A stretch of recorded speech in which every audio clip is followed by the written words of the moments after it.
আমি 2011 তদানীন্তন রাজ্যপাল রঞ্জিত শেখর মুসাহারির মুখ্য অতিথি হিসাবে লই অসমীয়া পরিষদের জাতীয় অভিবর্তন অনুষ্ঠিত করি। 52টা সম্মানীয় গোষ্ঠীক একেলগে একক সাংস্কৃতিক আইডেন্টিটি হিসাবে আমি সর্বসন্মতিক্রমে সিদ্ধান্ত লইছো মিয়া জনগোষ্ঠী হিসাবে আমি সেদিনা ডিক্লেয়ার করছি 2011 চনত। এতিয়া আর 1994 চনতেই এটা আমি ডিক্লেয়ার করেছি আর তেতিয়া আমার সেটা সিদ্ধান্ত হয়েছে। এতিয়া কোনোবাই হাতিয়া উজানি দেশি জোলহা সৈয়দ ইত্যাদি ইত্যাদি নামত জনগোষ্ঠীয় পরিচয় তুলে ধরিব পারে, ইয়াত তো কোনো বাধা নাই। কিন্তু আমার এই মিয়া জনগোষ্ঠী আজি 94 চনৰ পৰা 2026 চনলৈ অসমৰ বিভিন্ন জাতি জনগোষ্ঠীৰ অনা মুছলিম বৰেণ্য ব্যক্তিসকলক আমি সন্মানীয় উপদেষ্টা হিচাপে লৈ আৰু 1971 আগৰ ভাৰতীয় মূলৰ মিয়াক সদস্য হিচাপে লৈ আমি এই পৰিষদ গঠন কৰিছো 1994 চনৰ 9 জানুৱাৰী। ইমান বছৰ পিছত কোনোবাই কিবা তাৰণাত বা কোনো লিডার বা কোনো দলৰ কোনো নেতাৰ ভৰিৰ তলত হয়তো মাটি নাই, তো মাটি নহলে তো অহা 2026 ৰাজনীতি কৰিব কেনেকৈ? সেই চিন্তাত সেই তেনেকুৱা ষড়যন্ত্ৰকাৰী কিছুমান লিডাৰে হয়তো পাগলা হৈছে।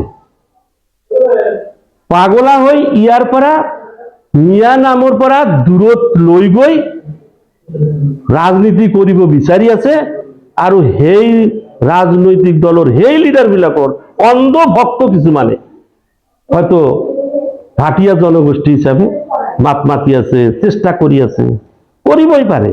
উজানি ভাটিয়া এইবিলাক শব্দ অসমৰ জাতীয় জীৱনৰ লগত আজি নাই।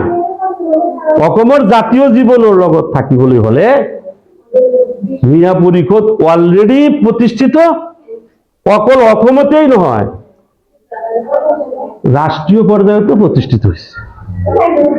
আৰু যিকোনো জনগোষ্ঠী প্ৰতিষ্ঠিত হোৱাৰ আগত এইটো ইতিহাস সাক্ষী তুচ্ছ-তাচ্ছিল্য হয়ে স্বাভাৱিক। আৰু এই তুচ্ছ-তাচ্ছিল্যৰ পৰা আমি নিজক সেফ দিবই লাগিব।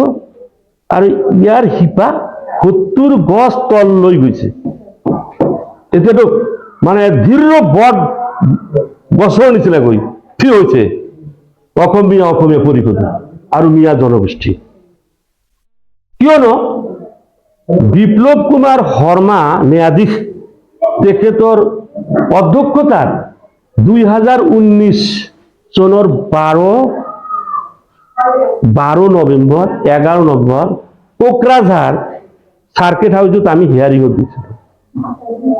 অসম চুক্তিৰ 6 নং দফা কাৰ্যকৰী এই উদ্দেশ্য লৈ তেতিয়া আমি আমাৰ পিতৃ সংগঠন অসমীয়া পৰিষদৰ প্ৰতিষ্ঠাপক সভাপতি আমজি হাজৰিকা আৰু অন্যান্য ভাতৃ সংগঠন 5টা, এই টোটাল 6টা সংগঠনে আমি তেতিয়াই আমাৰ হিয়ারিং হৈছে।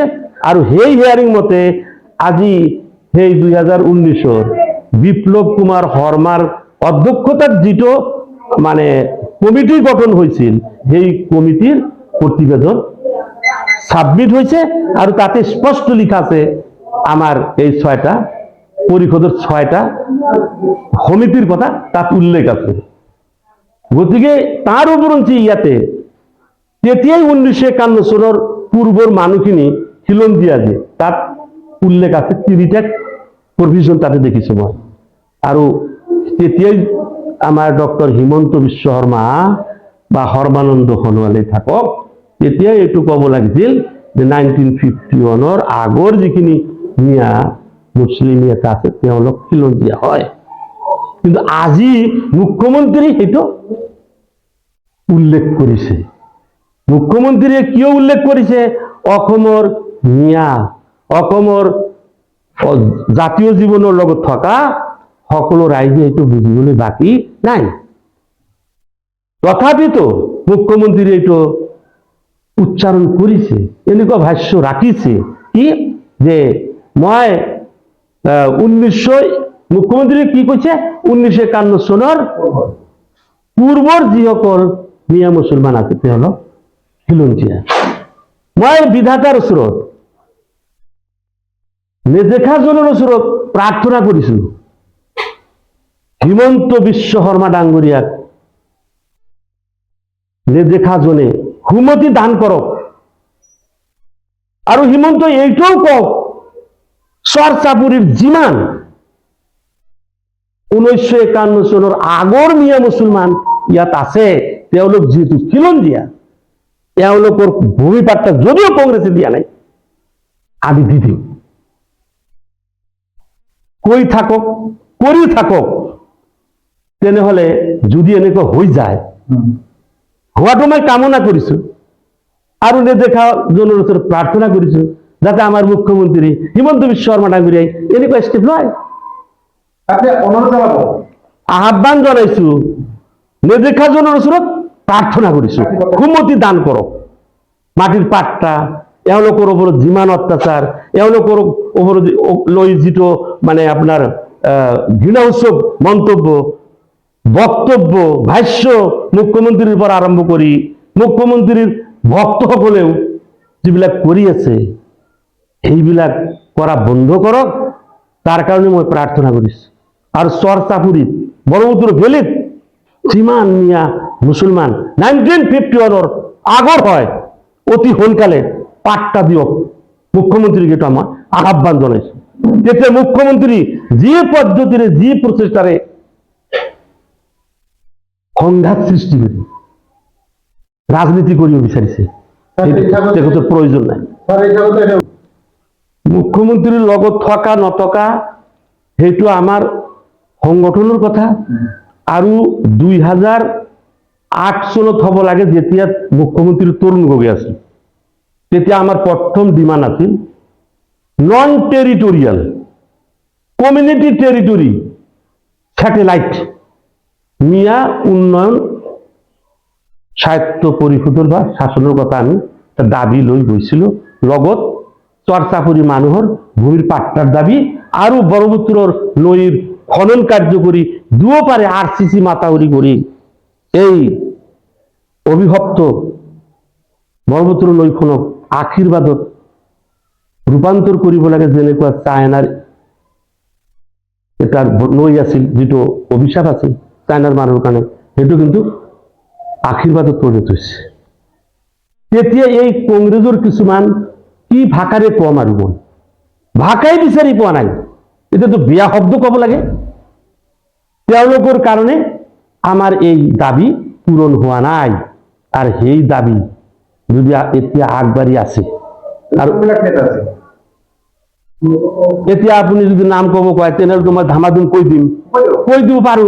ডক্টৰ নজৰুল আছিল, ৰকিবুল, ৱাজেদ আলী চৌধুৰী আদি কৰি এনেকুৱা আৰু বহুত নেতা আছিলে।